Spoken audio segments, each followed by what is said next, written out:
Está aqui na tela já. Joel, capítulo 2, versículo número 28. Irmãos, as promessas de Deus são para nós? As promessas de Deus são para nós? Quem crê nisso, dê um glória a Deus. Então, as promessas do Senhor são para nós. É para a igreja. A igreja não é o templo, a igreja somos nós. E se as promessas de Deus são para nós, é dever nosso buscar elas para alcançá-las.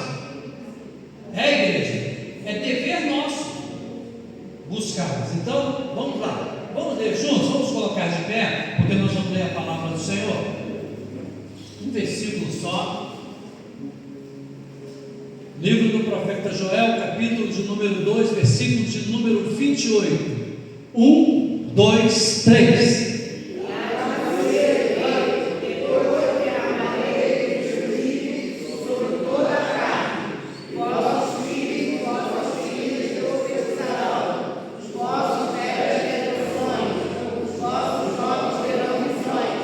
Para ficar bem firme agora, com voz de trovão.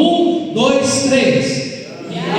Dizer que depois derramarei meu espírito sobre toda a carne, e vossos filhos e vossas filhas profetizarão, os vossos velhos terão sonhos, e os vossos jovens terão visões. Quem sonha com isso na sua vida? Quem sonha com essa promessa se cumprindo na sua vida? Porque um tempo novo, se você lhe emprestar o teu coração, os ouvidos do teu coração e guardar o que você vai ouvir aqui hoje, a sua vida começa a ser mudada a partir de agora. Amém? Pai querido, essa é a tua palavra, a palavra santa, a palavra gloriosa, a palavra poderosa daquele que nos chamou para o reino do Filho do seu amor. Obrigado. Fala conosco nesta noite tudo o que precisamos ouvir, Pai, tudo o que precisamos ouvir, não o que queremos, mas o que precisamos. Fala conosco, é o que eu venho te pedir e te agradecer em nome de Jesus. Amém, igreja?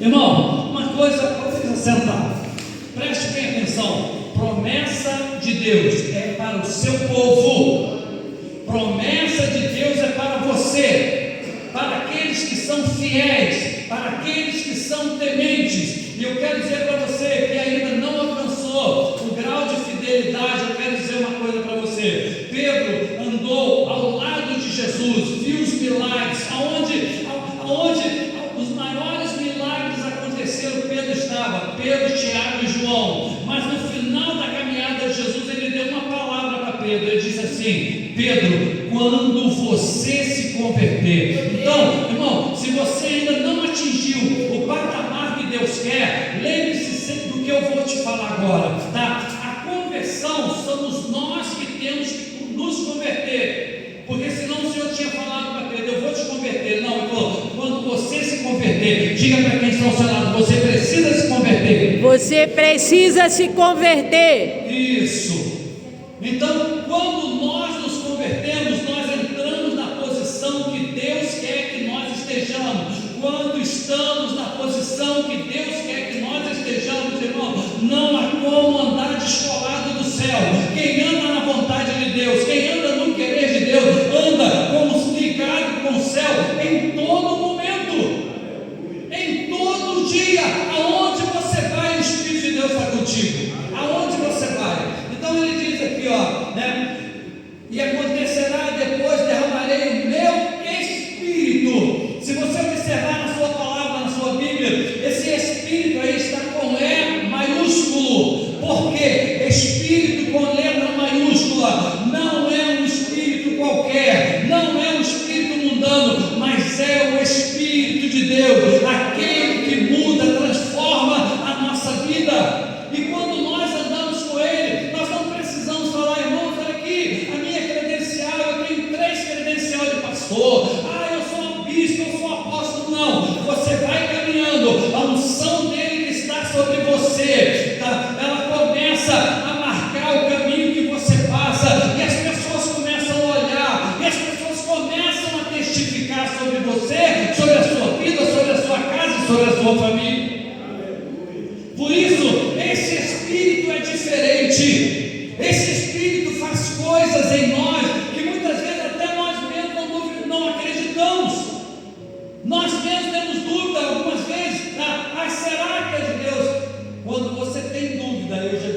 você não é de Deus, porque Deus não deixa dúvida de quando Ele fala.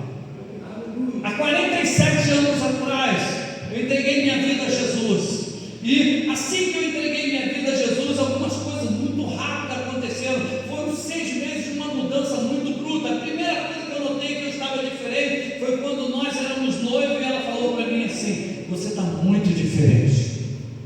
Eu falei: opa, se alguém falou que eu estou diferente, não foi eu que falei, tem alguma coisa diferente, porque mudou o meu linguajar, mudou o meu pensar, mudou o meu agir.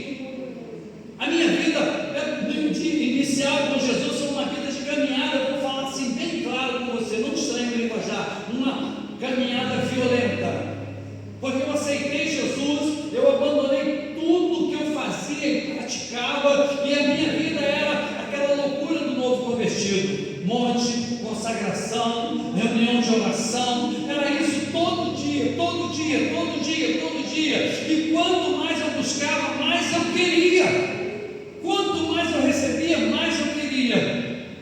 E eu fiquei preso nesse versículo durante muitos anos. Por quê? Porque eu queria, eu desejava, eu ansiava por isso. Por isso eu falo para você, irmão, não basta você falar aquilo que você quer, você precisa fazer aquilo que Deus quer. Diga para quem está ao seu lado: faça o que Deus quer que você faça. Faça o que Deus quer que você faça.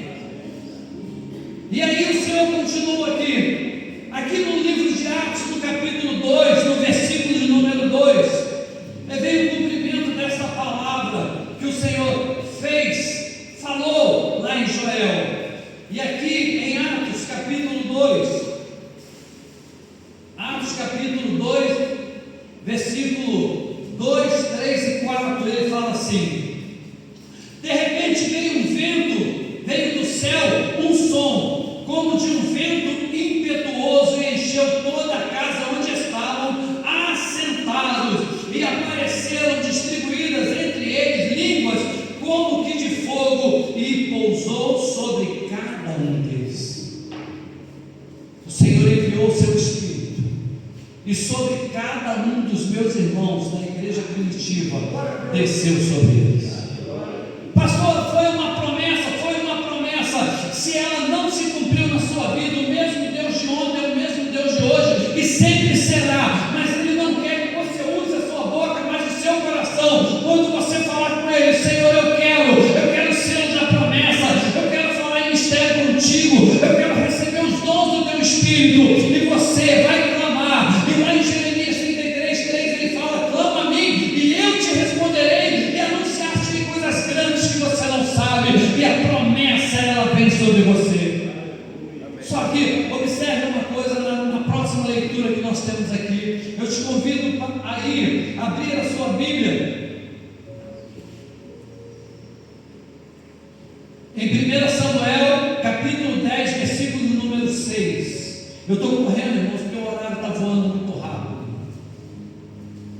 1 Samuel capítulo 10, versículo de número 6.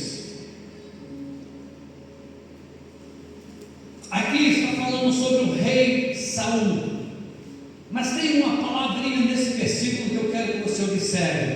Ele diz assim: o Espírito do Senhor se apossará de ti.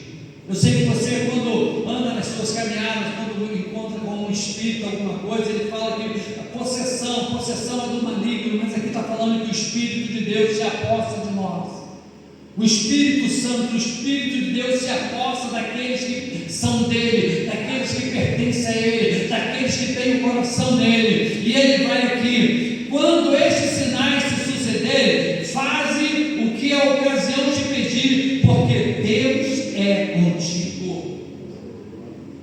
Quando o Espírito de Deus tomar posse de você, faz o que te vier ao coração para fazer. Eu falei para você aqui ainda agora que o início da minha caminhada foi plena com o Senhor. Eu não queria outra coisa. Eu andava com Deus, eu clamava a Deus nas consagrações, nas orações, nos cultos, nas vigílias, no trabalho, onde eu ia. A minha satisfação era em falar daquele que me salvou e me chamou.